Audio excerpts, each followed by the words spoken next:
Well, hello everyone and welcome back to another video of the F1 2021 driver career with Williams, episode number 2 today for the Monaco Grand Prix season 1.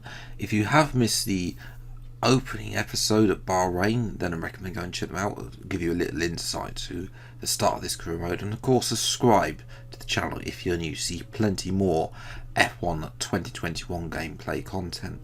We're moving to the R&D then. We're taking a look at a couple of upgrades, including an aero upgrade on the front downforce. So yes, powertrain, there was one that was 40% off on the crankshaft for engine power, so I thought, you know what, we might as well snap that up as well.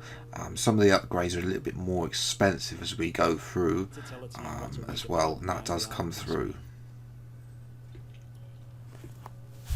as well. We've also got a rear a front downforce upgrade, and then failed, but because we're so far in, and then also the spread out of between now and Monaco, it's gonna come in anyway before the Monaco Grand Prix. The front one isn't though, however. So yes, let's without a doubt move to the what is now the worst circuit on F1 2021, and you can see here that somehow we've been outdeveloped by Haas. Again, there's no meaning of ultimate upgrades. It doesn't tell me what upgrades they are, so that's the downside of the of the new R&D system, is it doesn't tell you if it's a normal upgrade or an ultimate upgrade. The Ferrari also moving above Aston Martin and McLaren, which is the only change as we jump into qualifying then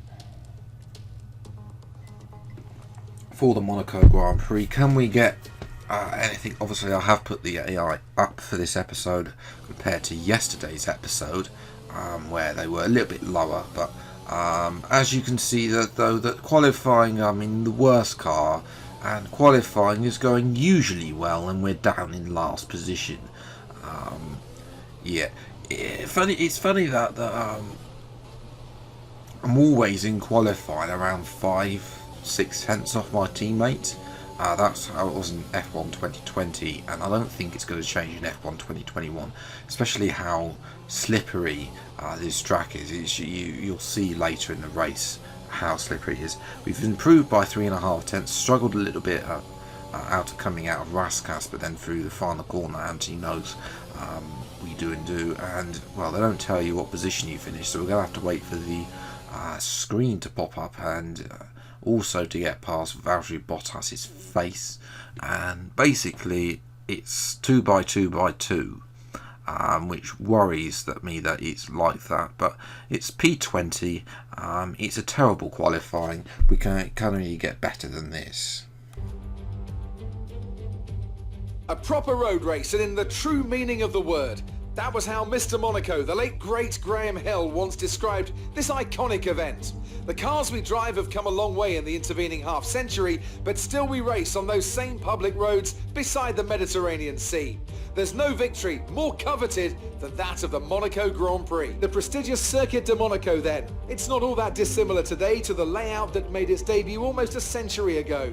It's 2 miles and 19 corners through the streets of Monte Carlo, and although the average lap speed of around 93 miles per hour is the lowest of the season, the tiny margins for error make it the natural habitat of the safety car.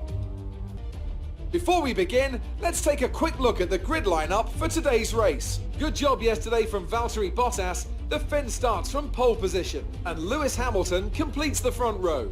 Considering the rest of the grid, we have Perez, Verstappen, Carlos Sainz and Leclerc, Norris, Ricciardo, Gasly and Sebastian Vettel, Stroll, Ocon, Fernando Alonso and Tsunoda, Raikkonen, Mick Schumacher, Antonio Giovinazzi and George Russell, Mazepin and a Williams. And with lights out just moments away, it's time to go down to the track. Bottas on pole, so he seems to be in a very good form. Again, you can't see the AI stats other than your teammate in driver career, which is annoying. But anyway, it's race strategy. When I eventually decide to bring it up, will of course be a one stop. I did think though about doing an alternative strategy, potentially moving potentially from the mediums to the softs, but I decided we're too far back for that. We need to make advantage, especially also the fact that some drivers are even starting on the hard tyre in a 25% race. Don't ask me what that bottom strategy was, but Giovinazzi there on the hards. 5 red lights come on for the Monaco Grand Prix. Lights are out and away we go, and it's an okay start. Russell struggles. We're going to go at the inside of himself and Schumacher, around the outside of Raikkonen and sorry, that was Mazepin. We go around the outside of Schumacher into turn 1, move up into P14 as we watch Lewis Hamilton start. He gets a very good start from second on the grid, and that's the start he needs to get ahead of Valtteri Bottas in terms of the Drivers' Championship. A huge dive bomb at that corner before the hairpin as we yes, that was a huge dive bomb. That was like 3 cars. Again, the brakes are terrible on this car, but even though we managed to get a 3-car dive bomb done, as we jump to lap 3, Ocon is trying to have a little look at us as well, but nothing really doing there. Tyre wear going up all the time. It may have been scaled up a little bit, but it's not that bad. Ocon though is having a big go at us on lap 4, same position, and you can see there that Stroll and Vettel got far too much pace. Here's a replay with Ocon. Does he? I don't think he loses any of his front wing from a little bit of contact there. No. I can still see his front wing end plate. But anyway, Ocon did actually come in the end for some reason. It seems the AI are a bit more sensitive in making in the pit stop. Tsunoda tries to go past us, but then Hamilton's coming out the pit stop, so he has to yield. And Hamilton continues on. We end up on lap. We're going to come in at the end of lap 7. You can see there the rear end losing it out altogether out of the swimming pool there, and Tsunoda had to, well, he tried to take advantage and we didn't allow him basically into that corner, but the grip levels you can see there just sliding about everywhere. It's like it's the way of the game model, but the new tyre model and the new handling for this year's game, so that isn't going to change, unfortunately. You just got to live with it basically. I believe there is some possibility of opening up some of the settings maybe, or the other alternative is to just mod the handling basically, but I don't think they'll be doing that for career mode, at least. Maybe from some other modded series down the line, maybe we'll introduce that. We jump to lap 11. We've sort of come out in no man's land really, down in P15. Giovinazzi, who doing that weird strategy from hard to mediums in a 25% race, it's behind us, and we're not really slowly make an impression on. Okay, another moment there, as we almost lose it at the one after the casinos. We watch Yuki Tsunoda. He's yet to stop up in 3rd place, ahead of Sergio Perez in the Red Bull. So Perez not having a great race. If you might want to be wondering where Verstappen is, well, Verstappen had to pit again, and again it seems that the AI, just with the minute amount of damage now on F1 2021, look to be coming into the pits, even if they've got like a millimetre damage. You see there that he's got an attack front wing. After that, that was literally the only close racing he had on that lap, and then he just came in on that lap as Tsunoda has overcut us. I'm not really surprised. The AlphaTauri is a lot better than this Williams car. Something we'll look to address as we go throughout this first season, but unfortunately Tsunoda's just going to sprint away on those soft tyres, unfortunately. But Gasly then is stuck behind Leclerc in the other Ferrari. It was Sainz, by the way, that had make a slight collision with Verstappen, and Gasly's doing a good job on his hards to slow up everybody else really, as we take a bit to that curb, the sausage curb. Yes, Again, you got to get.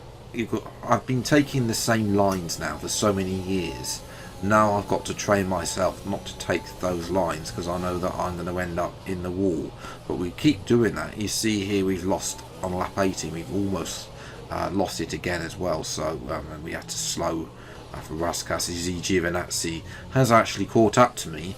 I'm not really making an inroad because obviously Monaco is so hard to overtake. And in the end, Hamilton's won the Grand Prix, and we're coming home for P12 for the final lap. That's the line I do want to take. This time we didn't have it, but then the understeer for Raskas as well is even worse on this year's game, especially for assist players like myself. It's just worse, and we've managed to drift it almost. The AI managed to drift it through. Our AI managed to drift it through the turn one, but took it too far. If we somehow get driver of the day for an uninspiring performance, really. Yes, Lewis Hamilton there. He'll be looking forward to that. Bottas got fastest lap though, so it'll be interesting to see how those two get on. Perez P3, Sainz, Norris, Leclerc getting more points. I think it's the first points for Gasly as well. Ricciardo losing out slightly as well, unlike his Bahrain performance. Vettel and Stroll getting points as well. In terms of the constructor standings then, the driver standings, excuse me, we dropped to P7. We're still ahead of likes of Ricciardo, Leclerc, and his Gasly's first points. I expect we'll probably fall behind them at some point, possibly the two Aston Martins, but we'll see how we go on. We've got Azerbaijan and Canada up next, early in this career mode, I know, but... The fans really seem to enjoy that. You made it look easy. You're breaking all expectations. What's your secret? I'm not telling you my secrets, Claire. You're a terrible interviewer. You scraped the walls a few times. Were you struggling for grip? Cannot be serious! Sounds like there's some work to do back at the factory. Oh, Claire's back up to her old tricks then. Yes. She hasn't been changed since F1 2021. She's still terrible. R&D then, back to it. Obviously it's very important. A lot of those, there's some looks like some bigger ones. This one's got the side pod turning valves with rear downforce. I haven't had any rear downforce upgrades, so it might be worth getting one on as well, maybe. Sashi side as well, that energy stores cells positioning upgrade, which was a weight redistribution upgrade, that's come through. We'll probably look for a weight reduction upgrade on the central underlay, really, and maybe look at a tyre wear upgrade. I don't know, because obviously it's a 25% career, so do we really need tyre wear? It's probably not going to be that, but again, I don't know what those tyre wear upgrades are hiding, because again, you don't have the tree, so you can't map out the upgrades that you want to do, basically. But yes, that's where I'm going to leave it today's video. If you have enjoyed this video, then leave a like, subscribe to the channel, and you see plenty more episodes of the F1 2021 Drive Career Williams as and when they come out. Until the next video, I'll see you next time. Take care, enjoy your day, and goodbye.